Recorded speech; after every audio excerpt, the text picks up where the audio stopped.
जय श्री राधे, जय जय श्री राधे श्याम। हरे कृष्णा कृष्णा कृष्णा हरे हरे, हरे राम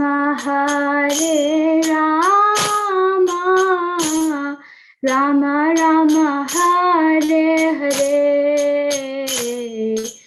हरे कृष्णा कृष्णा कृष्णा हरे हरे, हरे राम राम राम हरे हरे, हरे कृष्णा कृष्णा कृष्णा हरे हरे, हरे राम राम राम हरे हरे, हरे कृष्णा कृष्णा कृष्णा हरे हरे, हरे राम राम राम हरे हरे, हरे कृष्णा कृष्णा कृष्णा हरे हरे, हरे राम राम राम हरे हरे, हरे कृष्णा कृष्णा कृष्णा हरे हरे, हरे राम राम राम हरे हरे, हरे कृष्णा कृष्णा कृष्णा हरे हरे, हरे राम राम राम हरे हरे, हरे कृष्णा कृष्णा कृष्णा हरे हरे, हरे राम राम राम हरे हरे, हरे कृष्णा कृष्णा कृष्णा हरे हरे, हरे राम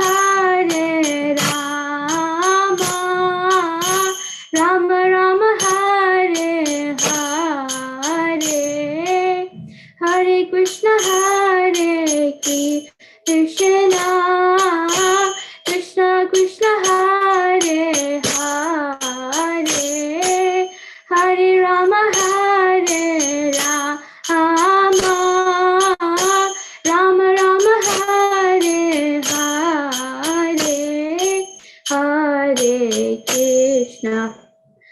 हरे कृष्णा कृष्णा कृष्णा हरे हरे, हरे राम राम राम हरे हरे, हरे कृष्णा कृष्णा कृष्णा हरे हरे, हरे राम राम राम हरे हरे, जय राधा नील Madhav Radha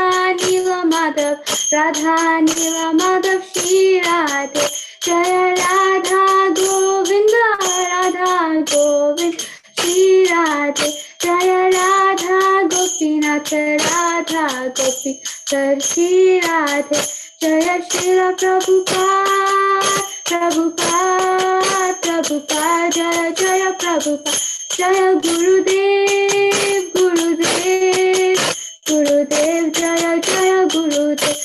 Nitai Gaur Hari Bol, Hari Bol, Hari Bol, Jaya Jaya Hari Bol.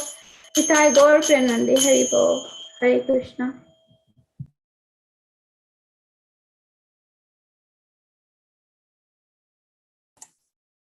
Hari Bol, thank you so much. This was wonderful, Kirtan. Thank you. So we have Abhishek Prabhu, Lakshay Prabhu also joined. And Natasha Mataji, Anita Mataji are together. Is that the same from Jackson? I don't know. Or there's some other devotees joining. So thank you for your association as well. And Hemant Prabhu, thank you. Special gratitude to you for taking out your valuable time for joining. So we'll start with some prayers and then we'll discuss more in details.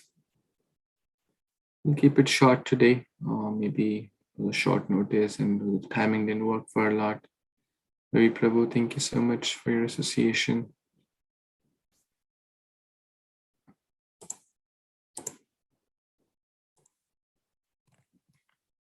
Start with some prayers. Om Agyantimirandhasya Jnananjana Shalakaya Chakshur Unmilitam Yena Tasmai Shri Gurave Namaha Shri Chaitanya Manobhishtam Sthapitam Yena Bhutale Swayam Rupa Kadamayam Dadati Swapadantikam Vandeham Shri Guru Shri Yutapadakamalam Shri Gurun Vaishnavamscha Shri Rupam Sagrajatam Sahagana Raghunathanvitam Tam Sajivam Sadvaitam Savadhutam Parijana Sahitam Krishna Chaitanya Devam Shri Radha Krishna Padan Sahagana Lalita Shri Vishakhanvitamscha He Krishna Karuna Sindhu Dinabandhu Jagatpate Gopisha Gopika Kanta Radha Kanta Namastate Tapta Kanchana Gaurangi Radhe Vrindavaneshwari Rishabhanusute Devi Pranamami Hari Priye Vanchakalpatarubhyascha Kripa Sindhubhya Evacha Patitanam Pavanebhyo Vaishnavebhyo Namo Namaha Gurve Gaurichandraya Radhikaya Tadalaye Krishnaya Krishna Bhaktaya Tadbhaktaya Namo Namaha Namo Vishnupadaya Krishna Prishtaya Bhutale Srimate Bhakti Vedanta Swamin Iti Namini Namaste Saraswate Deve Gauravani Pacharini Nirvishesha Shunyavadi Paschata Deshatarini Mukam Karoti Vachalam Pangum Langayate Girim Yat Kripatamaham Vande Shri Guru Dinatarinam Paramananda Madhavam Shri Chaitanya Ishwaram Om Sarve Bhavantu Sukhina Sarve Santu Niramaya Sarve Bhadrani Pashyantu Ma Kasyad Dukha Bhag Bhaved Hare Krishna Krishna Krishna Hare Hare Hare Ram Ram Ram Hare Hare. Hare Krishna. Thank you so much, dear worshipable devotees, for taking out your valuable time to read here, discuss Bhagavad Gita. This is session number 40. And I was just thinking, wow, 40 sessions, that's over 40 weeks, right? Because we didn't have a few weeks. Time flies fast. Time flies fast. 40 weeks have passed. And sometimes when we are making good choices, we may not even feel like, if we would have not joining the Bhagavad Gita classes, then also 40 weeks would have passed. Yes or yes, right? Everyone agrees to that. But when we join a spiritual routine, so life will pass with that also and without that also. Whether we chant the holy names regularly, whether we read Bhagavad Gita regularly, whether we follow a life of regulated sadhana or not. Life will pass, right? And it's not that those who live a life of spiritual regime, they die out of hunger, right? Or they go bankrupt, or they also live from the outside perspective. They also work, they also have family, they also have wife, husband, kids, etc. But one thing is happening for sure. The destinations they are building for future are totally different. right? And that's the whole title of this chapter, Attaining the Supreme. And how can we attain Supreme? By regular practice of Krishna consciousness. That will lead to a transcendental destination. And that regular practice is basically a moment by moment choice. Right now, this vacation time, Christmas time is coming. So everyone will spend it differently, isn't it? Everyone will spend it differently based on their life, their mindset, their finances, their whatnot. So many parameters they will fix. Their priorities, most importantly. Someone will go to a pub, someone will go to a temple, someone will go to Disneyland, someone will go to Austria, someone will, spend thousands of dollars in some adventure sports, right? And someone will utilize their time nicely. Oh, it's a time I could not do much in my regular days in spiritual life. Now let me take it more seriously by getting good association, by reading the Gita, etc. So again, the point is life is a moment by moment choice. And moment by moment choices we make pave our future. So anyone remembers what we discussed in the last session, which was maybe last week? Anyone wants to share 1 or 2 points?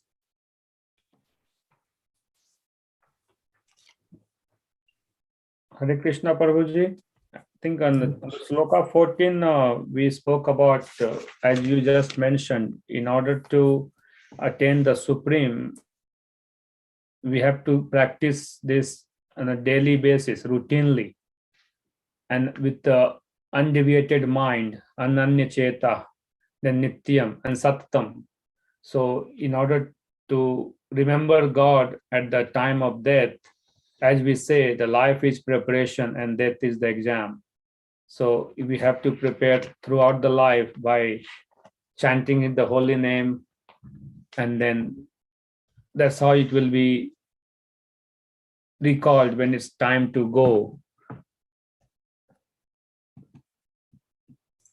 Very nice. Thank you. Thank you so much. And that's where we are in the acronym DEAD, DEAD. First the doubts, then the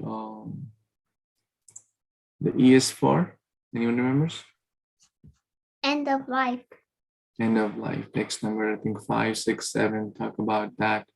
And then A is for attaining the supreme. That's the title of this chapter. So we will continue our discussion from where we left, and that was text 15. So like usual, if you are interested to read, you can raise your hand and keep it up until your turn comes. So let's see what Prabhupada Krishna is trying to teach us today. Bhagavad Gita. Yes, Avni, please.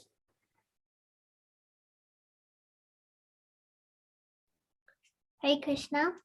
Mam upetya punarjanma dukalyam ashashvatam nabnuvanti mahatmana samsiddhim paramam gata.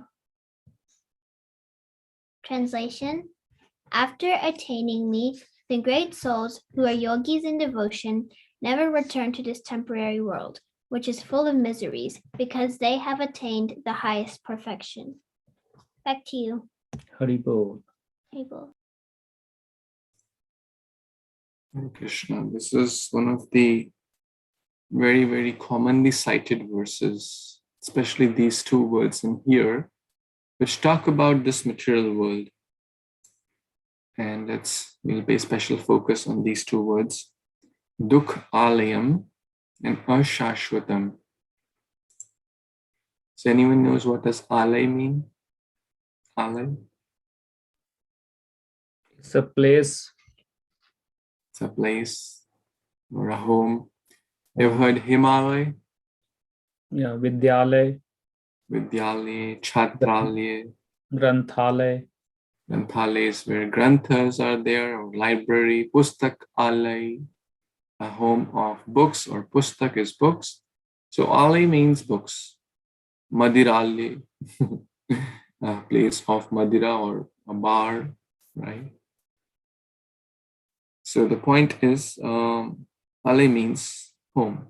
And dukh, we all know, is, you know the word dukh? Anyone has heard the word dukh?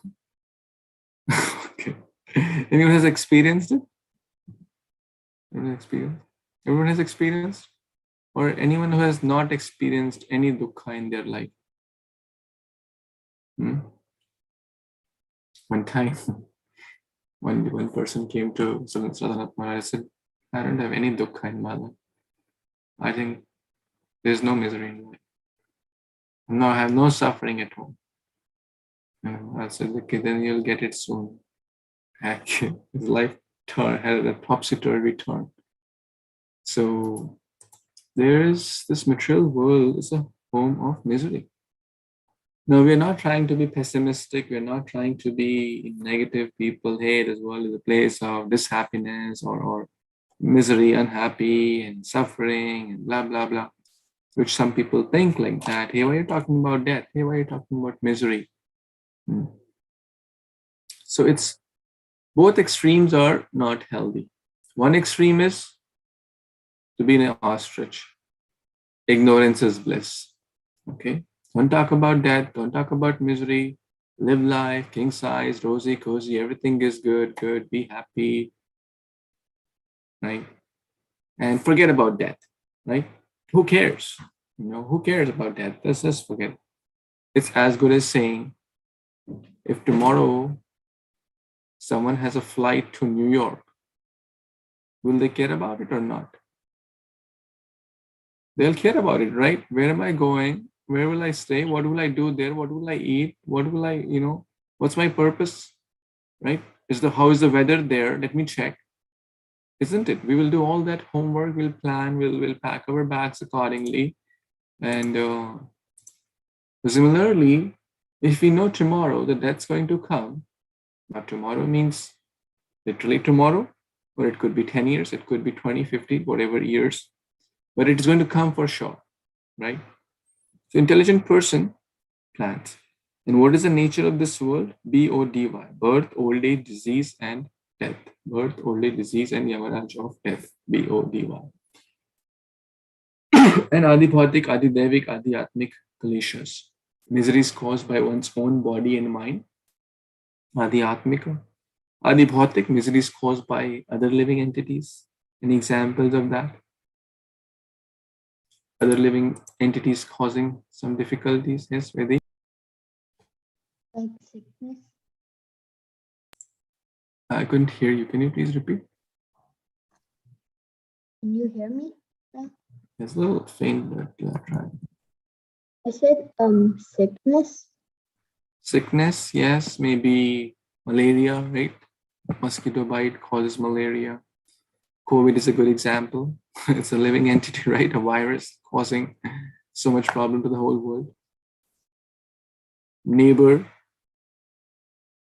causing some problem, or boss causing problem. So many people die of dog bites or some other animal biting, right? Adi Bhautik. Other living entities. Sometimes fight between relatives, they kill each other. Have you heard of those? Right? And all these by the living entities. And then Adi Devik, caused by the demigods, but it's not the demigods who are causing this, it's just one's own action and reaction cycle, but demigods just give the fruit, like cyclones, volcanoes, tornadoes, which people term as acts of God, but it's not acts of God. It's the reacts of God. If people kill cows, millions and millions of cows and cattle, and have a very irreligious life, then the reacts of God will certainly take into picture. Right? It's not the acts of God. Is not a person who hates us by causing us into floods and famines, but he loves us. So he's telling us, take to the life of a spiritual life. Human life is not meant to just live like an animal, eat, sleep, and that eating, sleeping, mating, defending. It's life for a sacred cause, a sacred purpose of Krishna consciousness. This is the word dukhalaya. That was one extreme, to forget, or to the ostrich. I will discuss this example. The ostrich puts the neck in the sand, trying to avoid the danger. But is the danger avoided? The tiger is approaching the ostrich, and the ostrich puts the head in the sand. Is the ostrich safe and secure? No, right? It's just a matter, maybe a few seconds, she's safe and secure in an artificial world, but just the tiger of death will devour soon. So similarly, whether we believe in God or we don't believe in God, whether we believe in Bhagavad Gita or don't believe in Bhagavad Gita, death will come. Now, for those who believe and those who live the life of Gita, their destination will be totally different from those who don't believe and don't live as per the principles of Bhagavad Gita. Now, that choice is the choice we have to make now, whatever our age is. So, Bhagavad Gita is the words of God, and Krishna here is stamping the world as, when there was, like, say, I buy this mouse. When the manufacturer makes a mouse or any product, they have a stamp somewhere. Have you seen the stamp, like QC approved, QA approved, quality assurance checked, okay tested, and there's like a checkbox or something like that. In most products, it's there, right? You've seen that? Who puts that stamp? Who puts that stamp?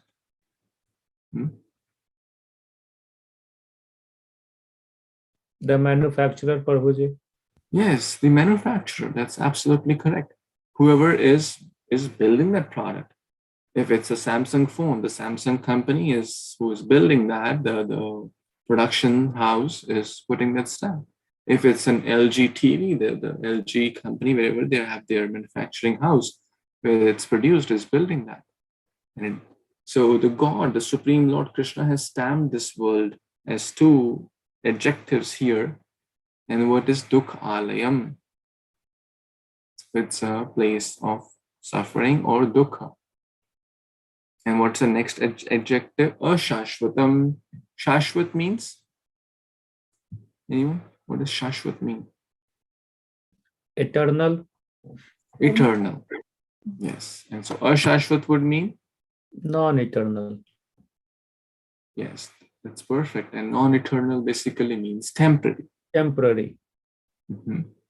So temporary. Life is temporary. Relationships are temporary. The so-called home, property, car, anything. One who is born is sure to die. The tree may have life of 500 years. An ant may have a life of 5 days. The phone may have a life of 2-3 years, right? Whether animate or inanimate.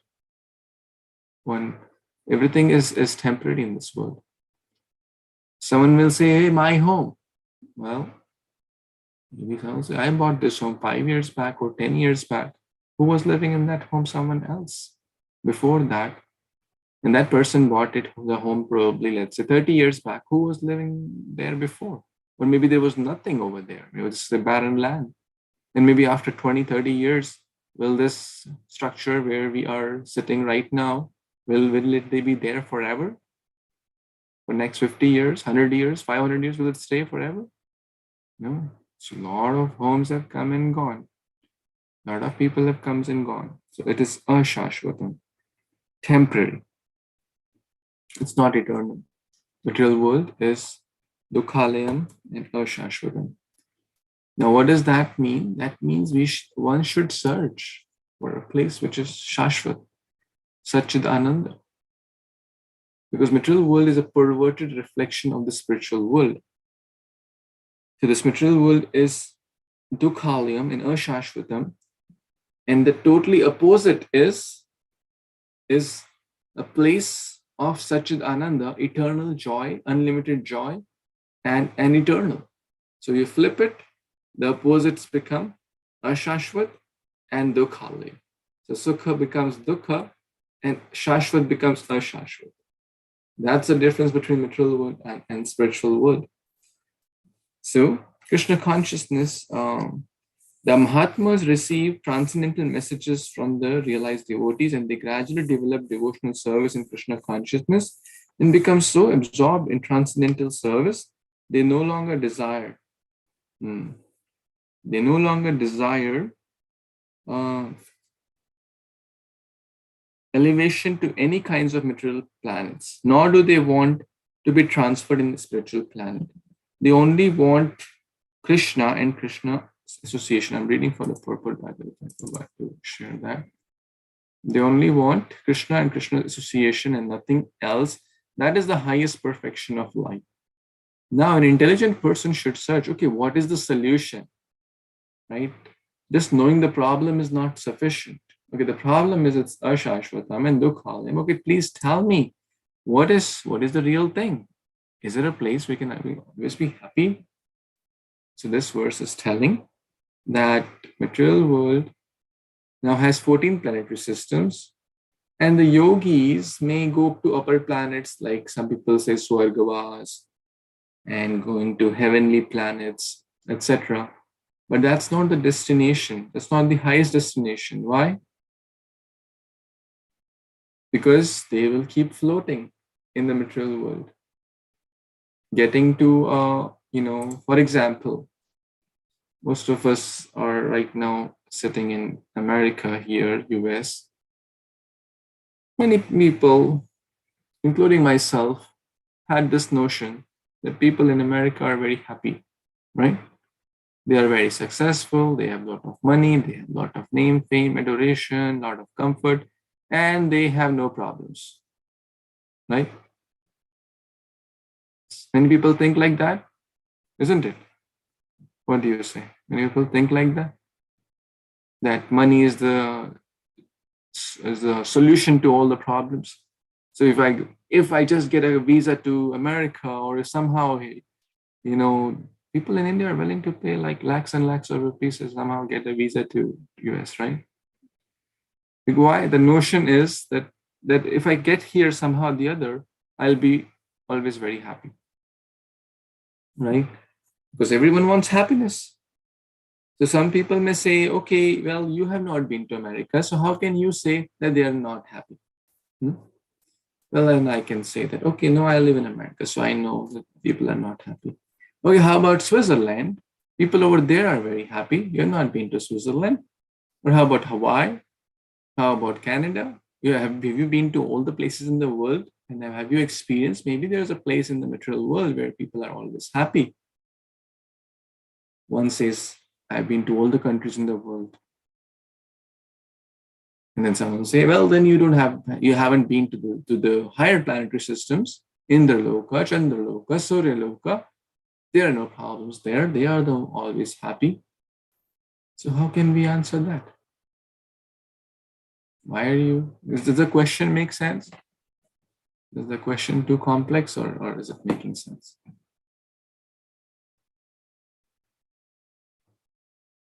Right? Any thoughts? The wheel of life has to be experienced by everyone, wherever he or she lives. Okay. Mm-hmm. So we're here. The question again, let me reiterate. The question is that why are we saying the material world is a place of unhappiness? And how can we just kind of say that the spiritual path is the source of happiness? Maybe there is a place in the material world which I may have not experienced, but is there. So what the scripture is saying, it's like an ocean of falls. An ocean of the material world is dukkha sagara. In other places it's said dukkha sagara. So the so-called happiness in this world, the so-called happiness, whether one, let's say, gets a new home, feels a little bit happy. One gets a new car, feels a little bit so-called happiness.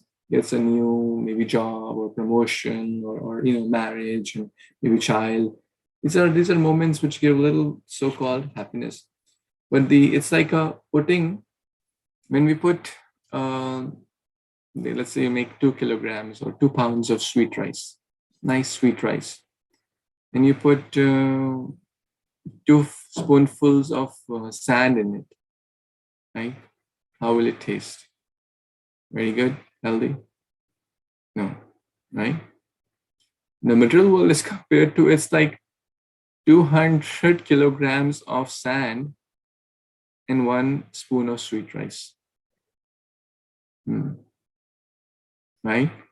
So lot of hard work, lot of struggles, maybe there's tiny little bit of so-called happiness, which makes the people bound in the material world, right?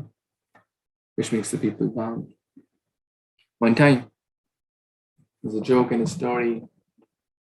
There was a psychiatrist in a town, and a patient came to him, said, "Doctor, I'm suffering. I am depressed. My life, nothing is going well, and I have so many problems and this and that. It is really dukkhalayam. Please help me out."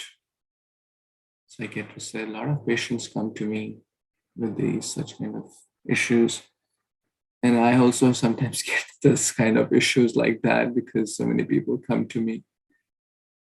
And you know what I tell them? Hey, go and visit the circus in the town. The circus is really excellent. And there's a wonderful joker who's so good at acting and making people laugh, and he's so funny. The costumes are so funny. The makeup is so funny. Everything is so wonderful. You'll have a big laugh. You'll have a big change of mood." And the patient said, "I'm the joker in the circus. I'm the joker." Right? So life is like that. Everyone is struggling. If they truly ask themselves, if they're honest and truly ask, then the life will show that life is not a place to be really searching for happiness. If I am very optimistic, and people say, "Why are you pessimistic?" It's like, finding New Delhi in the map of New York. If one is very, very optimistic, or finding New Delhi in the map of US, can we find it? No. Okay, like someone can say, "Hey, why are you saying no at the first hand? Haven't you even tried that? You're so pessimistic, Avni. Whether you just said no, you didn't even try. You should try. Be optimistic. Try, And then they'll try. Okay, let me try. Right? And then say, "Sorry, I tried my very best, but there's nothing here." Then someone will write a book on it. 100 ways to find New Delhi in New York, New Delhi in US.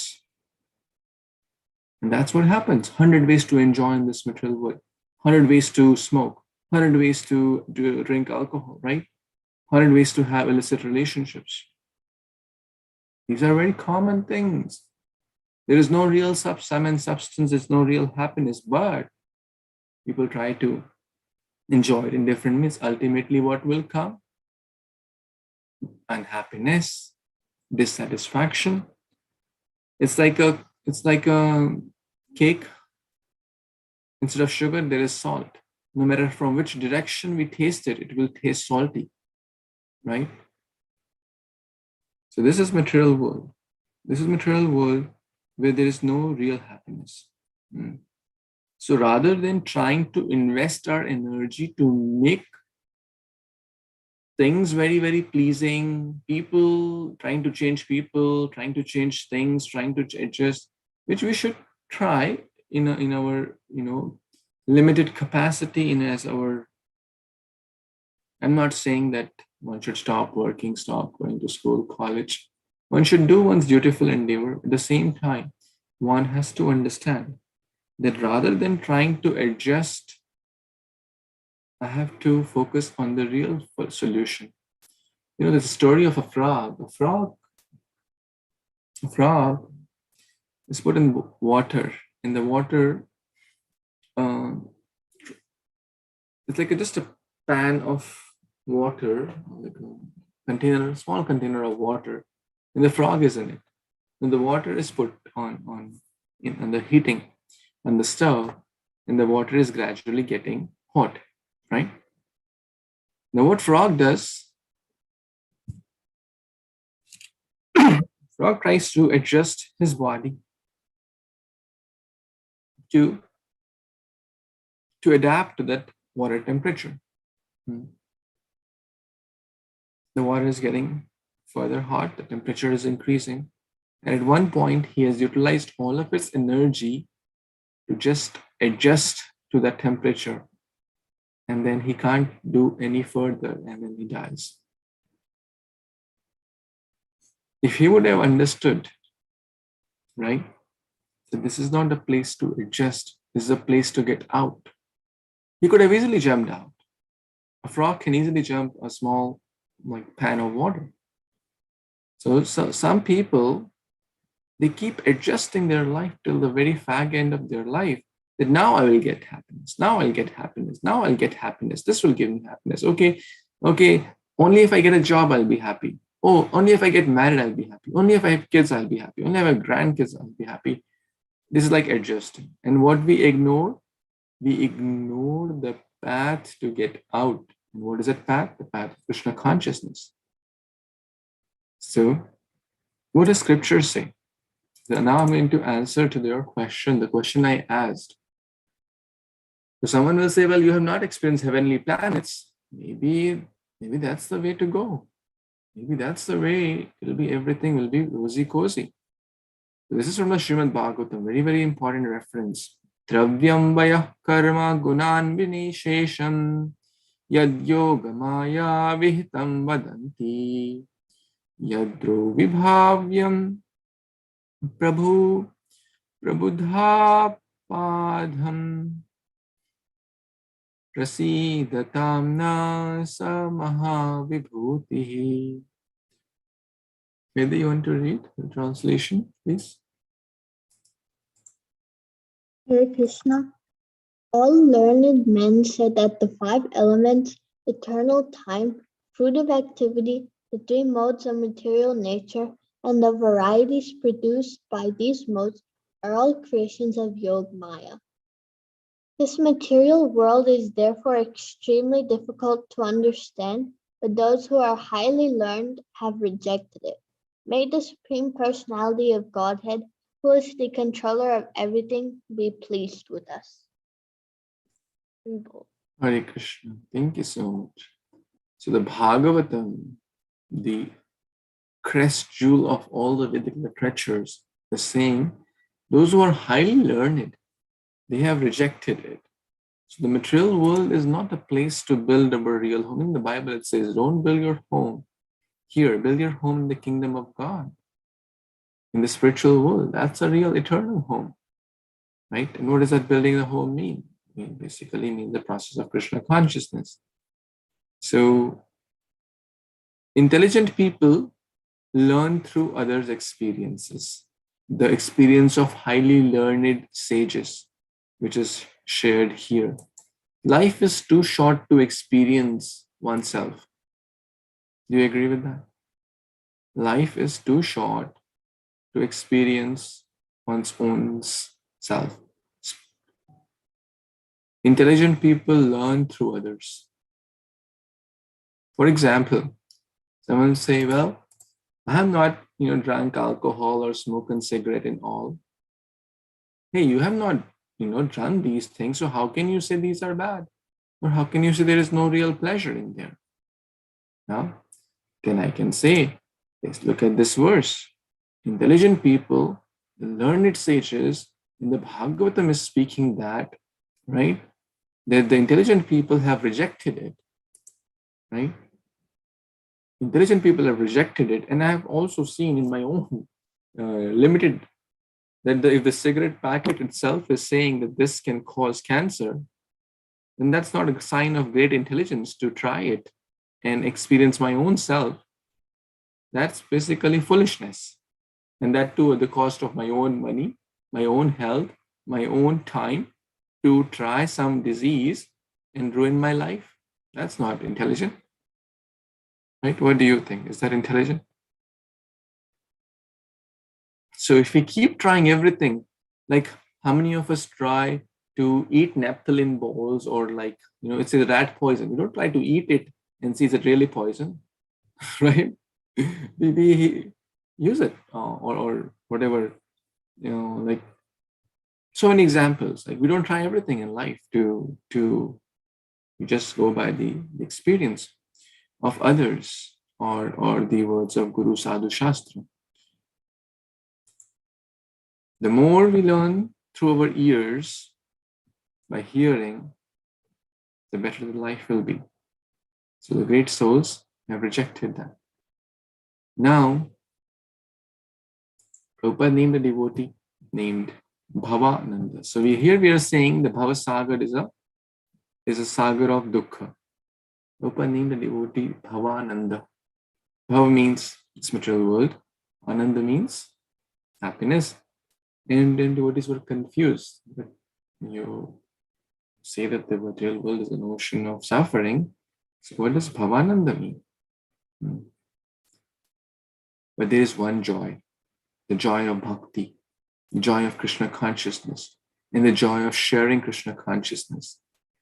And that devotee who is practicing Krishna consciousness through the process of chanting, reading, hearing, prasadam, etc., is basically Brahma Bhuta Prasannatma Na Shochati Na Kanchati. Brahma Bhuta Prasannatma. So that Atma, that Jiva is very, very happy, even in the midst of all the ocean of suffering. That's what we are aspiring for, to be like a lotus. Where is lotus? In Kichad, in muddy waters. So yes, we are in this muddy waters of this material world, which is full of dukkha, ashashvata. But in that muddy water, we can be a lotus by practicing Krishna consciousness. That will give us real joy, real happiness, and which the soul is looking for. Right? There's another verse. Someone wants to read the verse and the translation again from the Bhagavatam, Canto 4. In this connection. Akshay, please. Yes, Guruji. Atatvam asinu brahman paramatman vipaskitam viswam rudrabhaya dvastam akudasti bhayagati. Translation: My dear Lord, all actually learned persons know you as the Supreme Brahman and the Super Soul. Although the entire universe is afraid of Lord Rudra, who ultimately annihilates everything, for the learned devotees you are the fearless destination of all. Hare Krishna, Guruji. Thank you. So basically, everyone is afraid of death. Yes. Even it is said that Rudra, there are 11 Rudras. Rudras are also afraid of other Rudras. And devotee was sharing. But the learned devotees, the Krishna conscious devotee, you are fearless. You are the fearless destination. Narayana parasarve nakutaschan bibhidyati. They are not fearful. Nakutaschana bhaya. This bhaya is very, very strong. This material world is called pavarga. Pa, fa, pa, bha, and ma. Anyone knows what does pa, fa, bha, ma mean? The pavarga? Yes, what does it mean?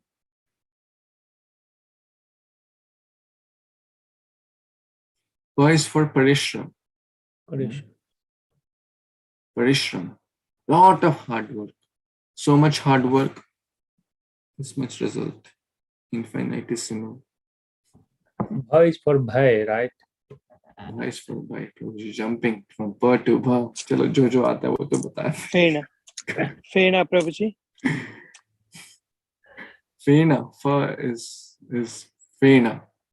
Foam. Fa. Fena. F. Foaming to the mouth. And it's literally foaming to the mouth. I saw a video. in Japan, people are working so hard, 18 hours a day and stuff like that, and then they literally foam to the mouth, and then they drop, sometimes fainting, sometimes unconscious. Very, very hard struggle. Prakriti sthane karshati. What is ba? Ultimately is vyartha, right? So much energy, so much time one invests. Where does it go? Right? Either the family members will take it, or the government will take it, the thieves will take it, or some natural calamity, or something going to happen. No one is going to take whatever, their home, their car, their degrees, their beauty, their whatever one is very proud of, right? Bha is bhaya. The more one has, the more fear one has, right? And ultimately, the ma of mrityu. So to get out of the cycle is the process of bhakti. So now we are switching gears from being working on the platform of fear to the working on the platform of love. One can do actions motivated by fear, which is fine in the beginning, right? Because four kinds of people come, right, to approach Krishna. And one is because of some troubled by some difficulties, loss of a dear one, loss of a job, loss of something, you want some remedy. That's fine. But ultimately, our motivation is not that I will die, so I should do bhakti, right? That's a decent motivation in the beginning, but the real motivation for a devotee is to please the Lord, right? Whether I die tomorrow or live for 50 years, that's in the Lord's hand. But in my hand is to do my best to please the Lord. That is a higher motivation. So we spent quite some time on this verse, but it was quite important, and it is discussed many, many times, right? So again, we are not pessimistic, but at the same time, looking for New Delhi in the map of US is not called optimistic. It's called foolishness, right? So we have to be realistic, and realistic is that Baba, this is not the right map. You're trying to find New Delhi, you take the map of India. You will find it there. Then do your hard work there. So similarly, you're trying to find real joy. You will not find in the map of material world. Take the real map of Krishna consciousness, the spiritual, and then do the hard work of bhakti. Then the real joy will come. In the material map, in the map of material world, whether you go to America, you go to Switzerland, you go to upper planets, you go to lower planets, you'll not find the real happiness. That's what scriptures is teaching. Not trying to be pessimistic, but trying to be realistic and give us the right map, give us the right vision so that we can see the true happiness and find it where it belongs. And that is in Krishna consciousness. So now we'll move on to the next verse. Just text number 16. Yes, Shital Mataji, want to read? Hare Krishna Prabhuji.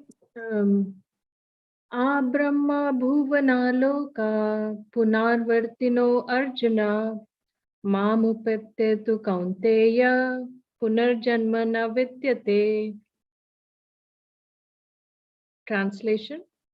From the highest planet in the material world down to the lowest, all are places of misery, wherein repeated birth and death take place. But one who attains to my abode, O son of Kunti, never takes birth again. Hare Krishna.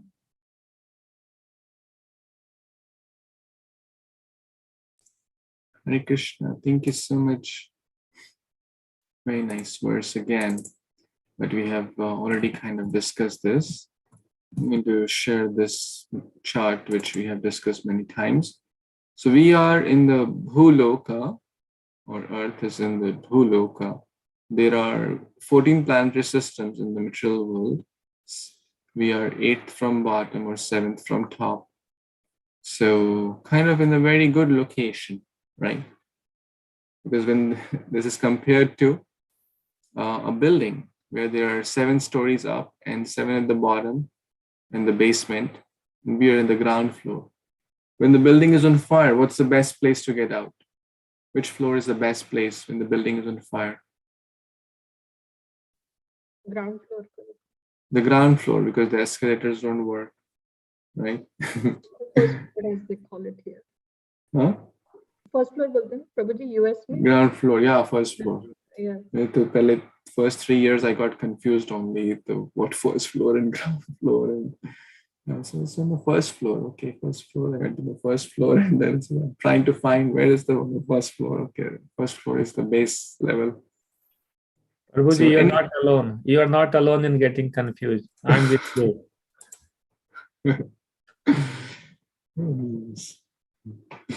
Thank you. So the point here is that these are the places where the higher denizens live: Indra, Chandra, Varuna, etc. And Prabhupada is quoting, and they have a lot more facilities. They have a lot more wealth. They have a lot more beauty.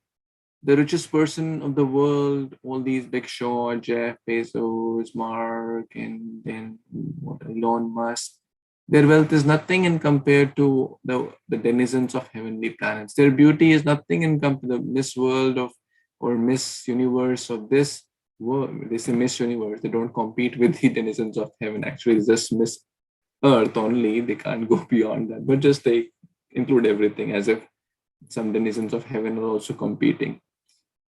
Prabhupada mentions in other purports, the denizens of heaven are so beautiful that the most beautiful lady or the most beautiful gentleman of this world is like a frog in front of them.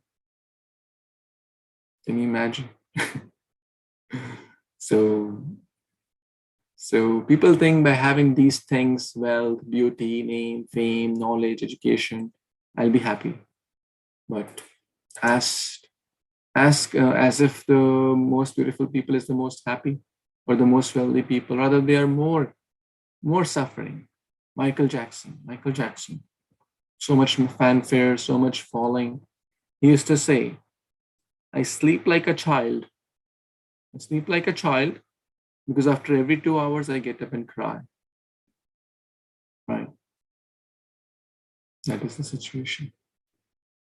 So the point is that we may, until we are revolving in this material world, we will keep going up and down like an escalator, go up, down, pious activities little up, pious little down, or stay in this world.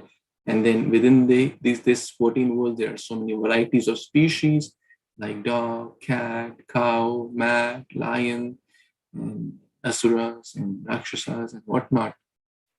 But a devotee aspires for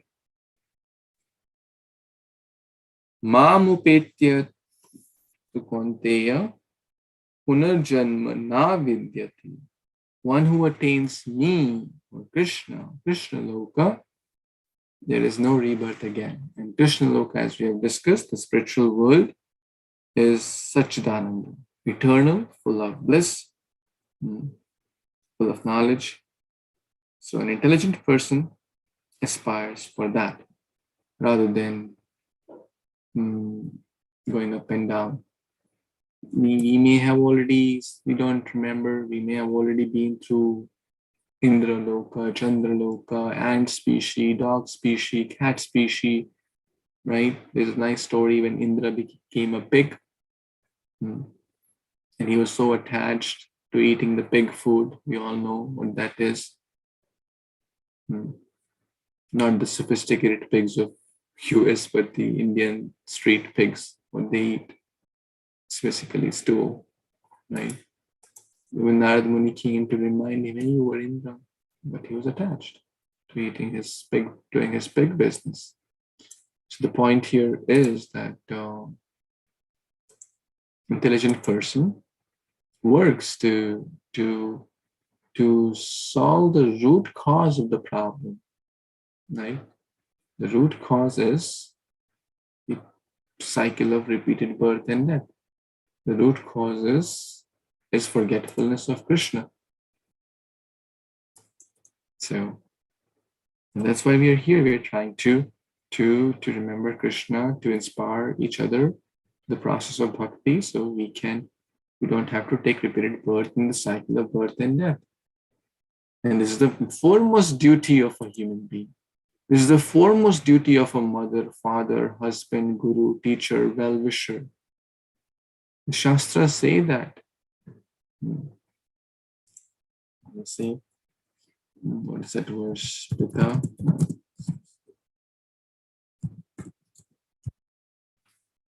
Yes, it's from that verse. 5:18. Let's read that verse. Anyone wants to read this verse? The foremost duty. Yes, Ravi Prabhu.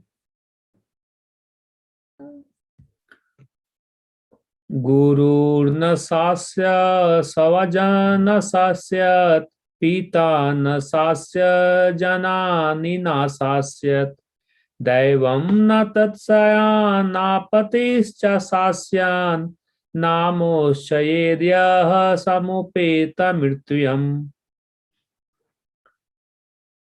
One who cannot deliver his dependents from the path of repeated birth and death should never become a spiritual master, a father, a husband, a mother, or a worshipable demigod. Hari Bol, very strong. Isn't it? Very strong and clear. The scriptures are very, very strong and clear. They're not saying the foremost duty as a mother, as a father, as a husband, as a spiritual master is to give good food. Good food, parent also gives the children. Of course, we are not saying to starve the children, but the point is animals also provide food. The bird also builds a nest for their children. The lion also gets the food or train this child, the cub, to get the food. The lizard also provides for the food. The donkey also provides, today we're talking about donkey, also provides food to the donkey children. But this is the real duty as a mother, as a father, as a husband, as a guru, as a well-wisher. If we call ourselves anyone well-wisher, what is that? To relieve the dependence from the cycle of repeated birth and death. 5:18. Na mochayedya samupeta mityam. That person, my wife, my children, don't have to take birth again. That's the culture I want to give to my dependent. Because children are dependent on the parents. The disciple is dependent on the guru, right? It's a very, very important verse here.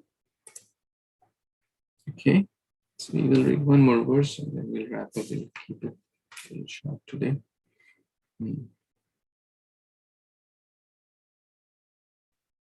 Yes, Sampata, continue. Yes, Prabhuji, Hare Krishna, text 17. Sahasrayuga paryantam aharyat brahmano viduhu ratrim yuga sahasratam sahasrantam te aho ratra vidojanaha. Translation by His Divine Grace A.C. Bhaktivedanta Swami Srila Prabhupada. By human calculation, 1,000 ages taken together from the duration of Brahma's one day, and such also is the duration of his night. Hare Krishna, Prabhuji, back to you. Hare Krishna, thank you. We'll cover these three together. So let's read the 18th. Yes, Abhishek. Jay, you want to read? Yes, Prabhuji. Avyaktat vyaktayam sarva pravantya haragame ratyagame praliyante tatra vavya yaktya sangyake. Translation. At the beginning of Brahma's day, all living entities become manifest from the unmanifest state, and thereafter, when the night falls, they are merged into the unmanifest again. Hari Bol. Hare Krishna, thank you. Okay, one last verse and then we'll discuss these three together. Yes, Natasha / Anita Mataji. Hare Krishna. Bhuta Grama sa evayam da bhutva bhutva pralityate I ratri agame avasha partha prabhavati ahar agame. Again and again, when Brahma's day arrives, all living entities come into being, and with the arrival of Brahma's night, they are helplessly annihilated. Hare Krishna. Hare Krishna. All the great souls are together. Thank you. So this is about little bit about Lord Brahma, what he does, what's his lifespan. Where does Lord Brahma reside? In the Satyaloka, or the topmost Pentagon, special place, right? The topmost floor. But is the topmost floor free from the repeated cycle of birth and death? What do you say? No, right? Can you prove it with a verse?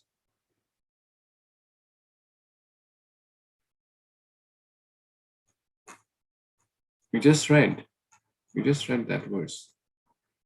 Abrahma bhuvanaloka punaravartino Arjuna.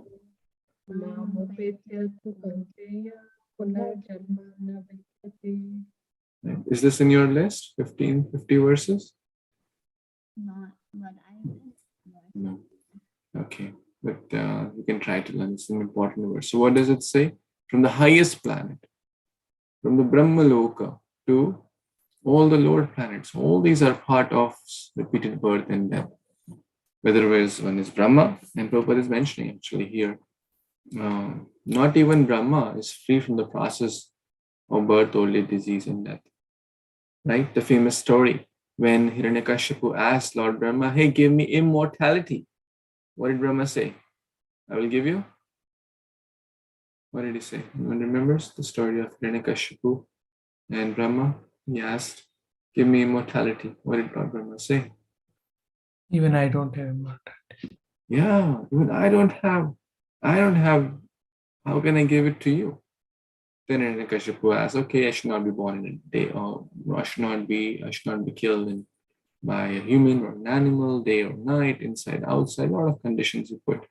But Lord is the, who can simultaneously be born as a human and animal, and then nourishing the came. That's a separate story, but the point here is that Brahmaji is also part of the material world. And even one goes to the level of Brahma, but still that's not a eternal destination. One can still keep repeating in this material pool. And there's a very nice, what does Brahmaji do? Brahmaji has a seva. He's called the secondary creator, Sarga, Visarga, the secondary creator. So at the beginning, all living entities manifest from the unmanifest state. So Brahmaji's day, let's see what that means. You see this circle here? This is one day of Brahma on the top. One day of Brahma has 14 Kshatriya Yoga, 14, this is called Manvantaras. Or each Manvantara has 71 Kshatriya Yogas. It's a little technical, so if you don't understand it, forget it. Don't worry about it. No. This is not required to go back to Godhead. But if you understand it, that's fine. And this is kind of a layout which really helps to understand. So one Kali Yuga we all know. So KY stands for Kali Yuga, is 432,000 years, human years. One Dwapar Yuga is twice of Kali Yuga, which is 864,000. One Treta Yuga is 3 times of Kali Yuga. And one Satya Yuga is 4 times of Kali Yuga. And this cycle is called Chatur Yuga. So what is 1 plus 2 plus 3 plus 4? 10. 10. Perfect. So This cycle is equivalent to 10 Kali Yugas, right? Is everyone good so far? So 10 Kali Yugas is equivalent to 10 times of this number, which is 4,320,000 years, right? Everyone following or lost in the math? Okay. So one Manvantara is 71 times of this. So 71, if you multiply, and that's the calculation here, 71 times this is basically 306 million years. Okay. Everyone following? Now, what is Brahma's day age? 14 times of that. So 14 times, because 14 Manvantaras are there. So 14 times approximately this is Brahma's one kalpa. There's a little period of transition also. So basically, to be more precise, it is 1 day of Brahma has 12 1 day of Lord Brahma, 12 hours of Lord Brahma. 14 Manvantaras is equivalent to 994 Chaturyugas, or 14 times 71, and round it off, it becomes 1000 Chaturyugas. So 1000 times this, okay? And that's basically the calculation. 1000 times, you can do 1000 times this, or you can do 71 times this. Either way is fine. Does that make sense? So that's half a day of Brahma, or 1 day, like morning. So 71 times 14,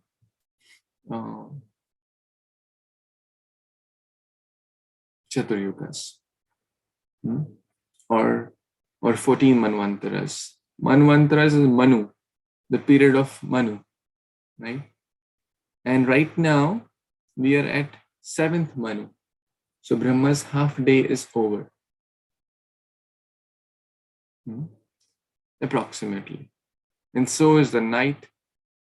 So is the night. So 1 full day of Brahma is basically 2 kalpas, which becomes twice of this number, or approximately 8.6 billion years.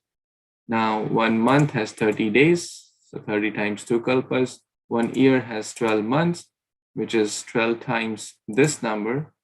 And Brahma's lifespan is 100 years, which is 100 times this number, which is 311 trillion years. If you want, I can share all this with you. And this is what Prabhupada is mentioning in the purport also. But this is kind of a way to understand a little better, if that helps. So if you forget everything, 311 trillion years approximately is Brahma's lifespan. Currently, we are in the 7th Manvantara and 28th Chaturyugas. 7th Manvantara will have how many Chaturyugas? Quick question. 7th Manvantara will have how many Chaturyugas? Around 36 Manvantras. 36 Chatur Yoga Prabhuji. 71. Left. Yeah. Okay, so you're saying left. So every Manvantara will have 71. So 71 minus 28 is left, approximately. Yeah. अभी बहुत time बाकी है प्रभु जी. But we won't be there. Oh, this is Brahma's lifespan. Our lifespan is 100 earthly years. So we think, and just think about Brahmaji must be thinking this kind of ignorant soul is thinking that he's going to live forever. If we think an ant whose life is 5 days, an ant is thinking, oh, I have to get married and have children and then have grandchildren and build a home and get nice some laddu. What will we think? Wow, such a foolishness. Death is like, waiting at the door, and she is having big plans. What will she do in 5 days? And 5 days after there are creatures like that who have lifespan of few days, right? So Brahmaji's lifespan is 1 trillion times more than us, right? Approximately, isn't it? So it's nothing. Our lifespan is nothing in front of him. He must be also kind of laughing at us. If it's too complex, then don't worry, but this is all shared. So Brahmaji, in the morning, he does the service of creating the material world. In the night, it is called the partial dissolution. And when Brahmaji's 100 years complete, it's called the full dissolution or pralay. So, any thoughts, comments? I know it's not the best time in the night to talk about these numbers. Avni is already feeling it's too much. Is it? Anyone has any questions on this matter or clarifications you need? Is it helpful or complex? Prabhuji, so on the daytime, the Brahma is doing the creation, as it says, again and again, when Brahma's day arrives, all living entities coming. And in the night time, it gets helplessly annihilated. So when the 100 years of Brahma gets complete, then the full pralaya happens. Then what happens? Everything is gone. Yeah, in the causal ocean. Causal ocean. So what's the difference? Sagar. Okay, so what is the difference in the night annihilation and the full pralaya annihilation, like full 100 years ke baad wala annihilation? Yeah, so this is called the partial annihilation. So the partial annihilation, only the lower planets are covered in the submerged in the what's that ocean? Garbhodak Shai Sagar. So Garbhodak ocean, they are submerged in that, and all the people in the upper planets, they go, and the Brahmaloka is still there, and their lifespan is a much longer. So they go there and do their tapa, jnana, yoga, etc. But the lower planets are submerged. So lower planets reference is from Bhuloka and down, like out of 14? Bhuloka and down, somewhere it said that even like the little bit more above as well. There are, the different scholars or different devotees have given different opinions, but certainly Bhuloka and down, and a little bit sometimes the Bhava Swa as well. But and somewhere Prabhupada has written they go to the Brahmaloka. So they have the interloka travels, airlines, which is not accessible to us. We think we know a lot, but we don't have an airline going from Bhuloka to Bhavaloka or Swaraloka, right? But Narada Muni does not need any airlines. So same with Brahmaji, he doesn't need airlines. Indradev, when he has to meet Brahma, they have their ways to get there. So. Okay. Yeah, I have heard like top 3 planets, 3 systems stays, but all the others. Yes, as I said, there are different commentaries, and there's a difference in in between the Manvantaras transition. Also, there is different understanding by different Vaishnava acharyas. So not to go in too much in technicalities and get confused, but yeah, this is like the brief difference.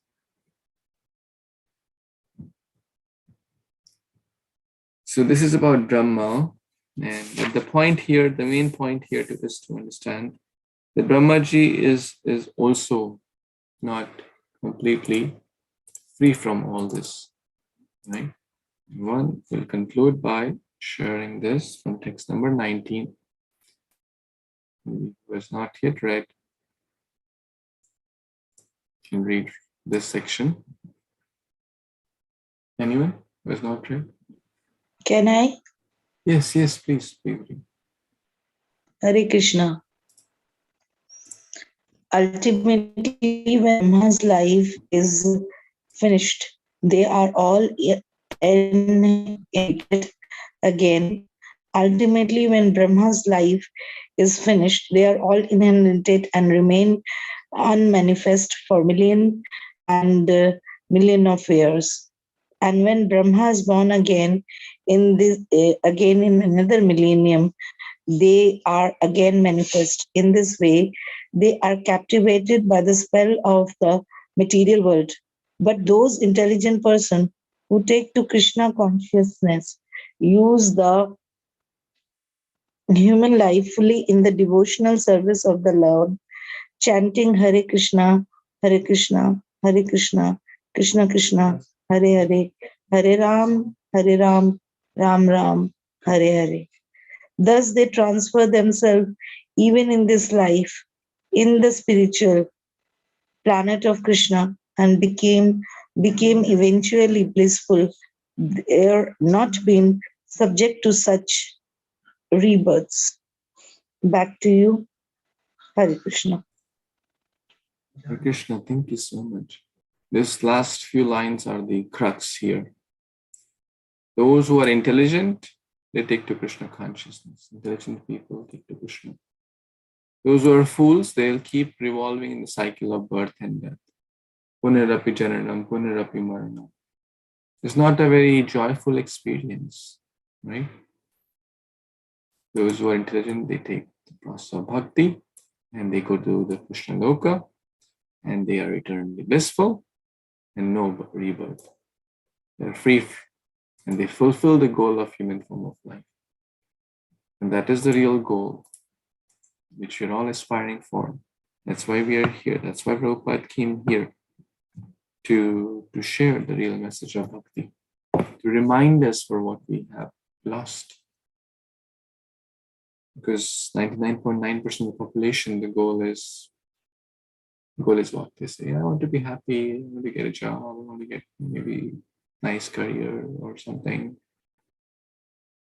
But ultimately, the goal is happiness, and we cannot be happy in the material world. So therefore, we have to work on attaining the Supreme.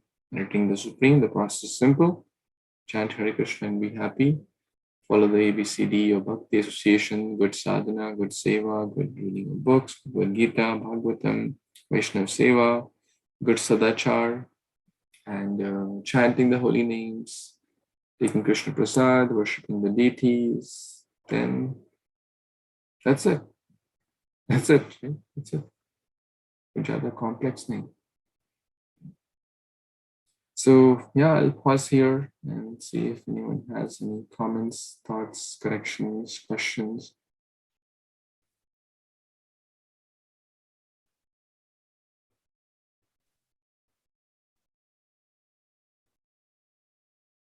Hare Krishna, Prabhuji. Yes, please. Prabhuji, I have a question. In the verse 18, it's saying that all the living entities, they become unmanifest towards the end. So is that like individuality is lost there of the soul, like, or still it's like the individual jiva? Very good question, Mataji. The individuality is never lost. The individuality, the subtle body accompanies the soul, the subtle body, including the desires. So for example, let's say this is the last Chatur Yuga, last Kali Yuga going on for Brahma's day. Okay. Out of 1,000 or 994 Chatur Yugas, to be more specific, the last Chatur Yuga, and in the last Chatur Yuga, the last Kali Yuga is going on. And then I'm there and I'm living a very tamasic life and have a very nonsensical life. And guess what? Will everything be reset? All my bank account, all my karmic reaction is gone. All my impure activities are gone. No. All that is very properly, reserved in the system of the Supreme Lord and his agents. They don't make a mistake. My karma, you won't get. Your karma, I won't get. Very simple. So the desires which the jiva is having, the activities the jiva has performed in the body or with the medium of the body, so all those, the the impressions are there. The subtle body made up of mind, intelligence, and ego is also there.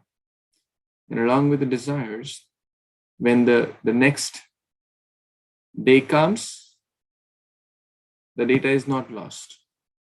Based on that data, one will get, oh, I wanted to be in a very, very cold place. I like cold, okay. And I was like lazy also. I like to sleep a lot. Okay, you wanted cold and you also lazy, okay, polar bear. Sleep for 6 months in the snow-covered mountains. That's what you wanted. So be it. Tathastu. So again, back to your question. No, it is not lost. It is not lost. Does that help? Yes, Prabhuji. And one other question, if I may ask.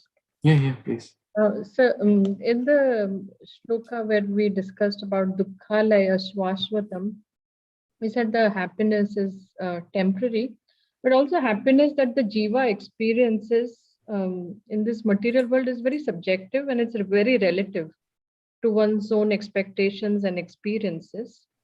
So if we say the spiritual world, like our material world, is a perverted reflection of the spiritual world, the happiness in spiritual world will be permanent, it's eternal.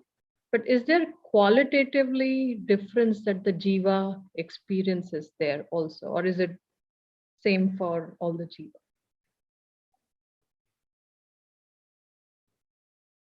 I'm not sure if I understood your question correctly, but to give some thoughts on, yes, the happiness in the material world is very relative, right? Yeah. That's basically, it's not even called happiness, it's called pleasure. Like if my car breaks, it's a problem for me, but for the car mechanic, it's joy, it's happiness, right? It's relative. So real happiness is basically, because it is all in the material world is full of envy, and one man's problem, other man's joy. But in the spiritual world, it is the mood is totally service oriented. So when the joy is derived in the seva, that's real joy. And we can experience the glimpse of it in the material world also. In the Chaitanya Charitamrita session we were talking 2 days back, that when we honor prasad, we feel joyful, right? But we feel more joy in distributing or sharing that prasad with others, right? Do you agree with that? When we see others honoring nice Krishna prasad, others experiencing their bhakti starting, they're experiencing Krishna consciousness, they're so happy, their life's getting transformed, that's a much bigger joy. Why? Because there is no envy. There is no envy. There's no false prestige. In the material world, basically, the so-called pleasure is sometimes referred to as absence of suffering. You ask someone, how are you? Okay, yeah, I'm fine, no suffering. Yeah. Right? So in the material world, it's even hard to experience the positive side of the graph. In graph, there is negative axis and the positive axis and the zero axis. In the material world, if there is no negative, the people think it's happiness. But we have not even explored the positive axis, which is the joy of Krishna consciousness. Glimpse of it can be certainly experienced in the material world. As we said, Bhavananda. Bhavananda means the joy in material world, and that joy is Krishna consciousness. By sharing books with others, Bhagavad Gita Jayanti is coming. It's the best time to share books with others. When we see people, genuinely happy in by experiencing Krishna consciousness, their bad habits getting changed, that's real joy, right? On a spiritual connection, we may not even know those people, right? Technically, they are strangers. We meet so many people in the streets, in the marketplaces. But when we, on a spiritual level, the connection develops and we feel so happy because that's on a spiritual level, right? Does that align with your question or no? Yes, Prabhuji, but I guess my question was like in the spiritual world, in the spiritual realm, when the jiva, different jivas are there. So that happiness which is eternal is experienced, is it differently by different jivas or is it like at the same level? Are there any references in scriptures to that? In different rasas, you mean? Yeah, At the jiva level, not different rasas. Whatever, like say there is a jiva A, jiva B in the spiritual realm, and each jiva is experiencing the happiness. So is whatever the experience, is it at the same level? Is A is experiencing the same as B, as C? To quantify that. Yeah. I'm just curious. Maybe silly question. Yeah, I mean, I think in the rasa level, it's nice to understand. Like, for example, you know, like if I ask you, you like to feed your family, let's say paratha, and you like to get some maybe gifts for them. You know, they both give you joy, maybe, right? Both give you joy, but at a different. So in the spiritual world, someone is cooking for Krishna, someone is dressing Krishna, someone is playing as a friend with Krishna. They're all happy. There is a lot of variegatedness, absolutely. There are a lot of rasas, and everyone is happy. The peacocks are happy. They're also giving joy by their dance. The birds are happy by giving them their beautiful song. And no one is comparing or competing that, hey, I'm better than you, or hey, how can you do this to me? That is in the material world. In the spiritual world, everyone is happy to see everyone serve Krishna because Krishna is the center. So in a community also, it's a great lesson. We should not compete with each other.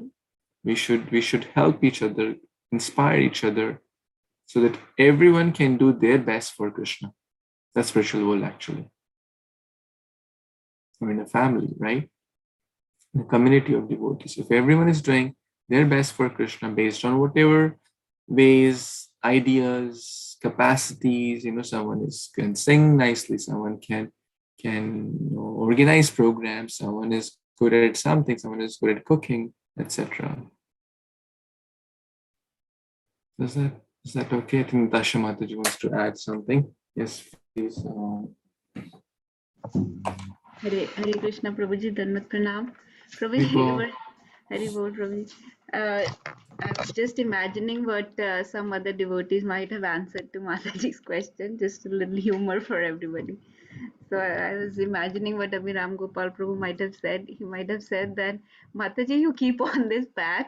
When you get the realization, you will know what kind of happiness you experience, and then you share with us. We don't have that much realization to understand the difference of the spiritual versus material happiness. But no, Prabhuji, on a serious note, so I was remembering, I think this is Bhakti Tirth Maharaj is saying, when he had so much cancer and everything, somebody asked him, how are you feeling? Are you in pain? He said, yes, I'm in pain, but I'm not suffering. And that is the position of very advanced devotees. Externally, you might be in distress or in pain because of external reasons, because happiness and distress is from external reasons, or from, like Mataji said, very relative, right? But the suffering or what the anand, the bliss, is inside. So externally, it may appear that the devotee is suffering or going through very tough situations, but internally, actually, they are not suffering because they are always connected to Krishna, who is absolute. So there is no, and then their anand is absolute. They are completely connected to Krishna, so they are not suffering. Just like Queen Kunti, despite going through all these apparent dukkhas or distress situations, inside she was not suffering at all. So yes, you might be in pain, but you may not be suffering. But I just wanted to add that. But yes, the real way to know is to keep practicing, get the realization, and then we will know what that bliss feels like. Thank you so much, Mataji, for adding that. It's wonderful. Okay, so I guess we had a wonderful discussion on these few verses. So we will wrap up here. Thank you so much for your wonderful association, reading, discussion, comments, and realizations. We'll wrap up here. Granth Raj, Bhagavad Gita Upanishad ki jai, Srila Prabhupada ki jai, Samaveta Gaura Bhaktavinda ki jai, Vanchakalpatarubhyascha Kripa Sindhubhya eva cha, Patitanam Pavanebhyo Vaishnavibhyo Namo Namaha. Thank you so much. Hare Krishna. Hare Krishna. Thank you, Prabhuji. Hare Krishna. Hare Krishna. Hare Krishna. Hare Krishna, Prabhuji. Thank you.